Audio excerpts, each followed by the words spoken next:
Hello बच्चों, let's take the question. The question says इनमें से कौन सा स्टेटमेंट करेक्ट है। हमसे पूछा है आर करेक्ट, यानी कि इनमें से मे बी मल्टीपल सेंटेंस भी करेक्ट हो सकते हैं। तो let's see what are the statements. First is electronic configuration of CR is ArD5-4s1। Atomic number of CR हमें यहाँ पे गिवन है। सेकेंड स्टेटमेंट कह रहा है the magnetic quantum number may have a negative value, यानी कि जो मैग्नेटिक क्वांटम नंबर होता है उसकी नेगेटिव वैल्यू हो सकती है। Okay, let's see the third statement. वो कह रहा है एक सिल्वर एटम में 23 इलेक्ट्रॉन्स होते हैं, जिसमें 23 इलेक्ट्रॉन्स हैं, उसका स्पिन जो होता है 1 टाइप होता है और 24 ऑफ द बाकी 24 जो होते हैं अपोजिट टाइप के होते हैं। उसका एटॉमिक नंबर होता है 47। यानी कि सिल्वर एटम में जो 23 इलेक्ट्रॉन्स होते हैं उसमें एक टाइप का स्पिन होता है और बाकी 24 में जो होते हैं अपोजिट स्पिन होता है। तो लेट्स सी क्या होता है। लास्ट ऑप्शन कह रहा है the oxidation state of nitrogen, nitrogen की ऑक्सीडेशन स्टेट HN3 में 3 निगेटिव है। ओके, लेट्स सी सबसे पहले हम इसका की कॉन्सेप्ट देखते हैं। तो इसका की कॉन्सेप्ट, क्योंकि इसमें मल्टीपल टॉपिक्स कवर हुए हैं, तो इसका जो की कॉन्सेप्ट होगा वो बेस्ड होगा स्ट्रक्चर ऑफ एटम, यानी कि पूरे चैप्टर पे STRU structure of atom. Okay, now let's see each of the point step by step. First point हम देखते हैं। The electronic configuration of CR is AR3D5 and 4s1। ये हमें दिया हुआ है स्टेटमेंट। अब देखो, ट्रांजिशन एलिमेंट जो होते हैं या फिर डी ब्लॉक एलिमेंट जो होते हैं उनमें क्या होता है, उनमें जो वैलेंस शेल इलेक्ट्रॉन होते हैं वो d ऑर्बिटल्स में एंटर करते हैं। अब क्रोमियम क्या है, एक d ब्लॉक का ऑर्बिटल है, d ब्लॉक का एलिमेंट है और इसका जो एटॉमिक नंबर है वो है 24। तो जो इलेक्ट्रॉनिक कॉन्फ़िगरेशन होगा क्रोमियम का वो कुछ इस तरीके से लिखा जा सकता है। हम देखेंगे ऐसे कि AR3D4 एंड 4s2। इसलिए देख सकते हैं हम कि जो डी ब्लॉक एलिमेंट होते हैं उनमें एक्स्ट्रा स्टेबिलिटी कब आती है, जब डी ऑर्बिटल्स हाफ फिल्ड रहती है, या फिर D5 या D10। इसलिए जो एक इलेक्ट्रॉन होगा 4s में से वो शिफ्ट हो जाएगा 3d ऑर्बिटल में। इसलिए हम कह सकते हैं जो एक्सेप्शनल इलेक्ट्रॉनिक कॉन्फ़िगरेशन होता है क्रोमियम का वो कुछ ऐसा हो सकता है AR, this is the exceptional electronic configuration, 3D5 and 4s1, जो कि इन्होंने दिया हुआ है सेम उससे मैच कर रहा है। सो वी कैन से कि फर्स्ट ऑप्शन तो हमारा करेक्ट आ रहा है। Now let's see other options. Second option देखते हैं, यानी कि ऑप्शन बी। इसमें क्या दिया हुआ है, जो मैग्नेटिक क्वांटम नंबर होता है वो क्या रिप्रेजेंट करता है। देखो, इसमें बोला है उसकी नेगेटिव वैल्यू हो सकती है।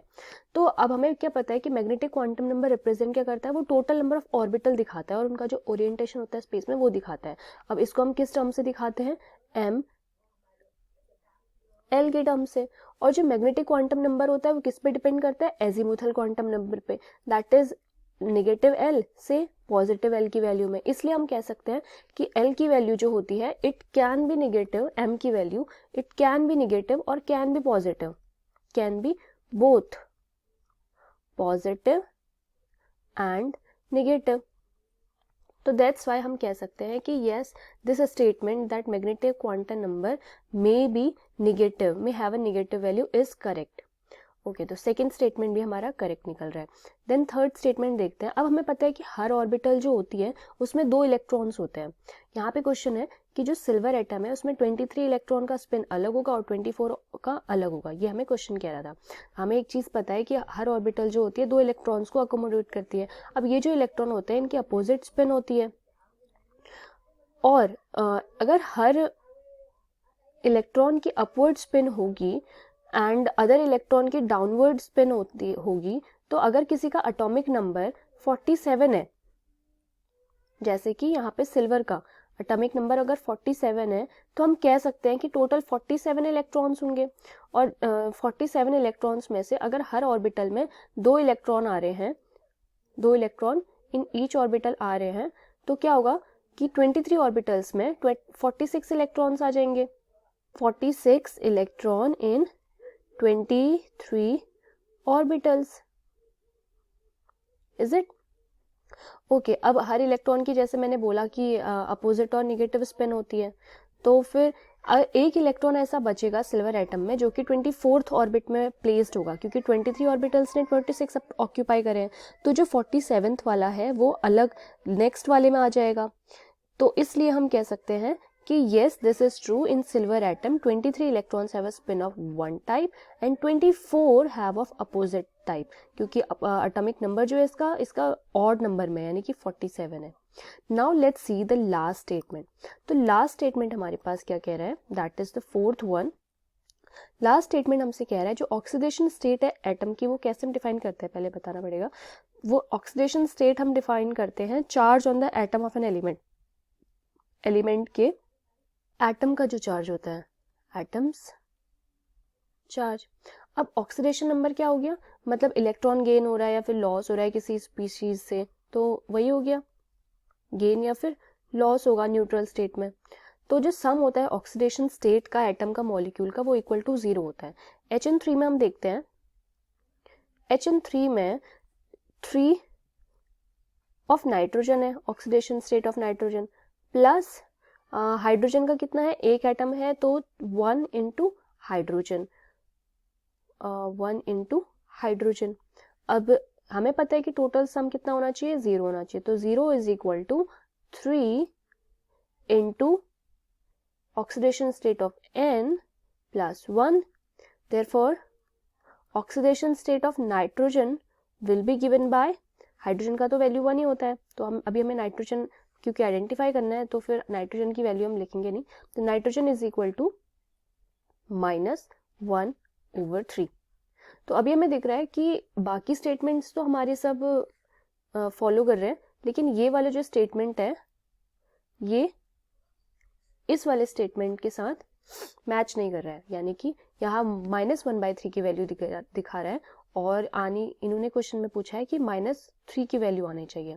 तो हम कह सकते हैं कि हमारा जो फर्स्ट स्टेटमेंट था, फर्स्ट स्टेटमेंट कह रहा था कि AR की वैल्यू हम इस तरीके से लिख सकते हैं, हमने देखा कि हाँ एक्सेप्शनल केस में हम केस में से लिख सकते हैं, यानी कि फर्स्ट स्टेटमेंट हमारा सेकंड सही हो गया था।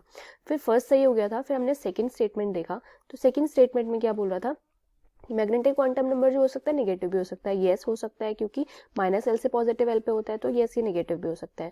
फिर थर्ड स्टेटमेंट हमसे बोल रहा था कि जो सिल्वर होता है उसमें 23 इलेक्ट्रॉन्स होते हैं और उसका स्पिन जो होता है एक टाइप का, किसी का अलग, और मतलब 3 का अलग और 24 का अलग होगा। येस ऑब्वियसली क्योंकि 47 है तो 47 को 2 पार्ट्स में हमने डिवाइड करा, 23 और 24 के पार्ट्स में बन गया, तो इसलिए हम कह सकते हैं कि इनका जो स्पिन आ रहा है वो अलग आ रहा है, तो दैट्स वाई थर्ड स्टेटमेंट भी सही आया। लेकिन फोर्थ स्टेटमेंट में हमने नाइट्रोजन की वैल्यू निकाली तो -3 की जगह -1/3 आ रही थी, तो वी कैन से कि जो फोर्थ स्टेटमेंट है, fourth statement is the only wrong statement and the option which is giving the correct statement is actually R. So we have option 1, that is A, option B and option C. These three are correct statements.